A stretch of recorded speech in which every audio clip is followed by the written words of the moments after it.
Now we are in Husaby in Sweden at the monument from 1100, and the two towers, the biggest two, they are 1100 years old because the church was burning in the year 15, I think it was sometimes in the 1500.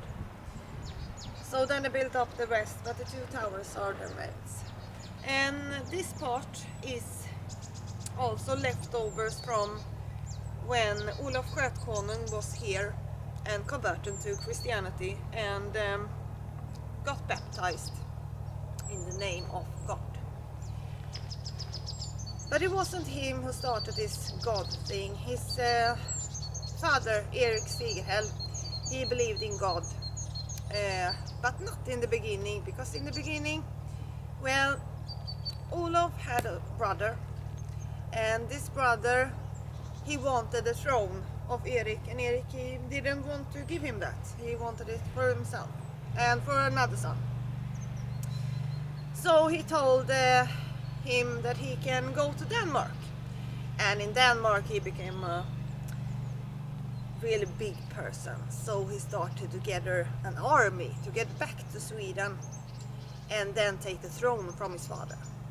And when he went back to Sweden, he also burned up all the ships, so the sailors couldn't fly home either.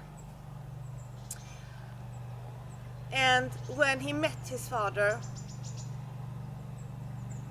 Erik raised a spear and threw it away and was yelling, "Odin owns you all."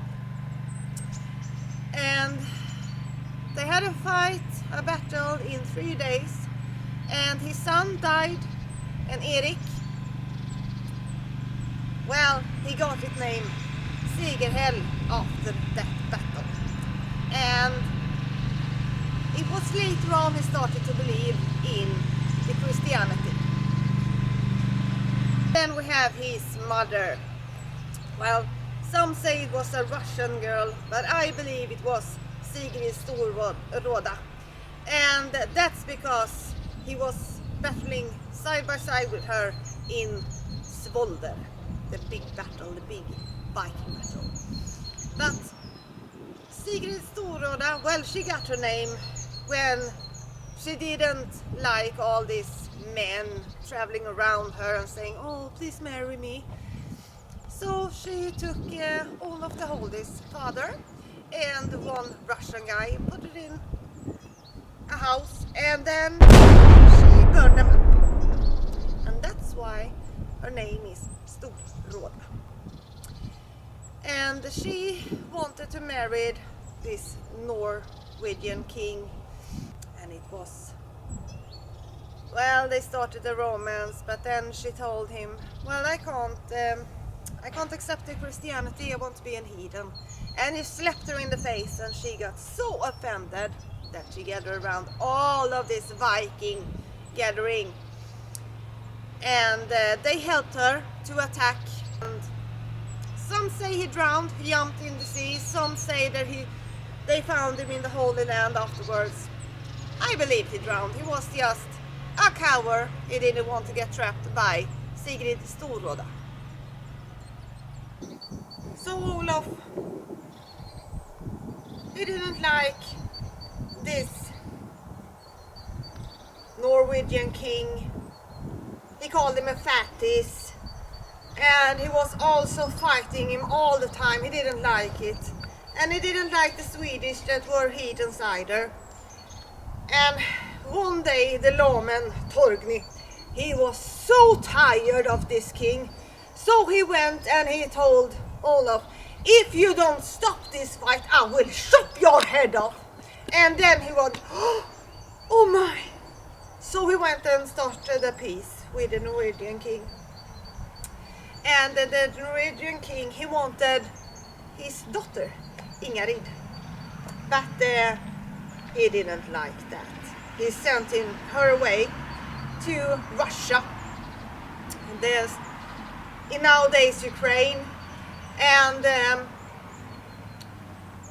she went there with a broken heart. She still loved Olaf Haraldsson, and she wanted to make peace in the world. She didn't like all the fighting. So she went to marry this man, 25 years older than her, and she started to collect and gathering around the Greek people, Greece people, the people from Greece, and their architects, and so she started a new area in collecting stuff, and so she made a peace. And then later on in life, when Olav the Holy was out of Norway, Olaf Haraldsson, Olav the Holy, he went and he got a place to stay at her home. Some say that they had an affair, but I don't know. Still, she took care of him, and she took in Magnus the Great. That was Olaf the Holy's son, and he raised this man to become a great king in the future. But Olaf the Holy went back to Norway, and he died. And that's the sad story.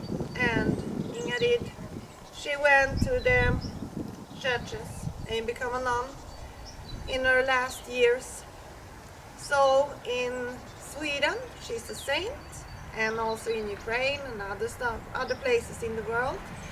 But her name then is Anna, and her other name in stories are Irna, because Irna is her Russian name for this.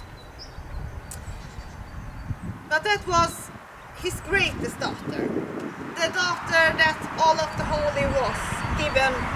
Well, she was never at home, never raised in a castle or something like that, because he didn't like her, I think. He just liked this Ingrid. So in October and February, some churches in Sweden are celebrating Anna, and we are going to walk a bit further away, and there we see Anna. It's a place they built for her memories, and they found her grave too, and she was 162 centimeters, 1 centimeter shorter than me, or maybe just a half. Anna and her man Jorslahar got 10 children, and these 10 children are married into royalties all around Europe. And in Spain there's still the bloodline in these families today too, after her. So that's fascinating too. And before we go further on, I am going to show you this grave that is says to be Olof Skötkonung's grave, but when they opened the grave they realized that the persons that were buried here was from 1100, and he died in 1022.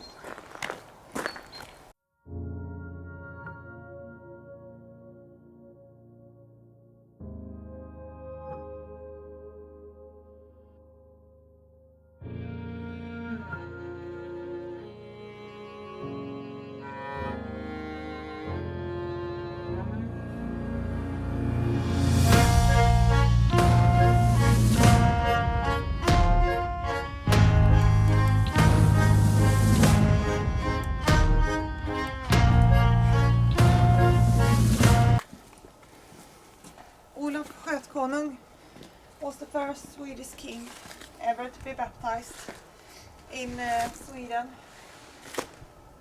And he was baptized somewhere around the year 1000, and they believe to be here in Sigurd's well. It was a man from Italy, they say. So this is the place and the memory in Husaby around this church. And as you can see, some have painted the walls too. Many Swedish people think this is fun decorating, but this is carved too. So it's a holy place for the kings and queens of our past memories, and the end for Skara's generation in being heathens.